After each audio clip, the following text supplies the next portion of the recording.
He was my babysitter for 8 months while my mother was in a hospital. And he would have to take care of me after school. And I think he thought that was just terrible. He was never going to grow up and have children.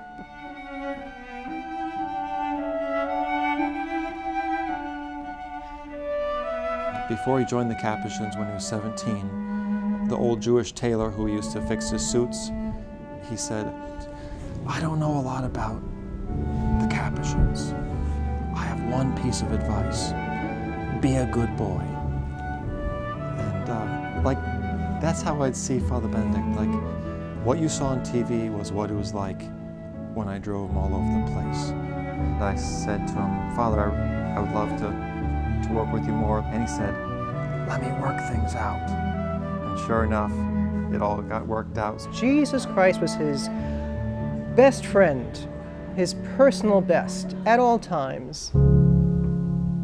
He remained loyal to everyone, and his friendships went deep and were lasting.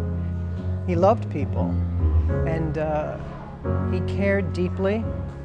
He never gave up on anybody, because he knew Jesus Christ would never give up on any one of us. Father Benedict worked with many difficult issues, and yet I always was amazed how Father Benedict stayed compassionate, stayed kind, and retained his sense of humor.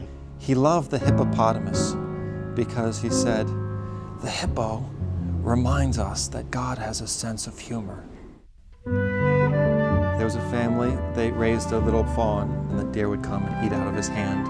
He was living the life of St. Francis the best he could, dealing with our modern world, which is not so easy. And that's why wherever he set up a friary, it was always in a poor area, because those were the people that he wanted to help the most. Father Benedict was truly dedicated to working with the poor. He'd go out of his way to find creative ways to reach out to them. And he would have been thrilled with this Pope because of his outreach to the poor. He loved the children of the poor the most, I believe, because he was trying to find a way to give them hope for a good future. They would scream and jump when they would see him coming through the door. They thought it was Santa Claus, of course, because he'd have over his back a big bag of gifts. No one asked him to go. He had a sense of where they were. He could tell where the need was. And in a sense, we were all the poorest of the poor to Father Benedict, because he reached out to us wherever we had a wound, wherever we needed healing. He could sense it. That was one of his gifts. Everything he ever did came totally from his heart, and he used his mind and his will to find people who could help him do those things. I think that was the fruit of Good Counsel Homes. That, however it started, we just probably said to Chris Bell, let's start, you know? This is a need that's apparent. Maybe we don't have all the answers, but if it's worthy of doing, let's do it. Mother Teresa told him that God has plenty of money. You just have to know where to look for it. In a holy way, he was driven. And it wasn't about any applause. He was always in a rush because he didn't feel he had a moment to waste. And he would also, no matter where he was, would say, "What's your name?" You know what Letitia means, don't you? No. Happiness. Happiness. And look at this guy, he's smiling too.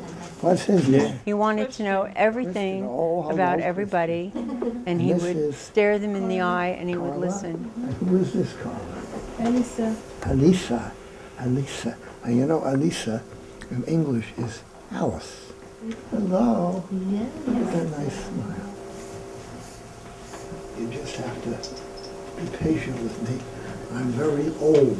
People are still drawn to him. What was it? What sets him apart? He was led by grace. Jesus Christ was first in his life. And that's what life is all about. That's the whole meaning. And he had it in spades. Saint Vincent de Paul wrote, "Love the poor, and your life will be filled with sunlight, and you will not be frightened at the hour of death. When we die and we go to heaven, Not be he frightened. goes, look for the sign that says lost. He goes, that's where I'll be with all my friends from Jersey City. And it was that kind of humility that always attracted me to him. And I brought my son here today to pray at Father Benedict's crypt because he's about to start college. In our culture, it's sliding away from maybe what's good and holy. He didn't swim upstream, but he powerboated upstream to cut through right to the heart and to challenge those who, if they challenge us, well, let's challenge them right back, you know, and real strong, good-natured. My brother always said to me, you are the church, and all you need to do is follow Jesus Christ, and you'll be fine. And he always said that. Every time we left the nursing home, he'd always go to make a visit to Jesus in the Blessed Sacrament. And so even that last, after he passed away on October 3rd, we went and I stopped the nursing staff, medical. I said, we'd always make a visit to the chapel. Can we take his body one more time to the chapel before we leave? And we did so. And I just felt like he had finished his mission.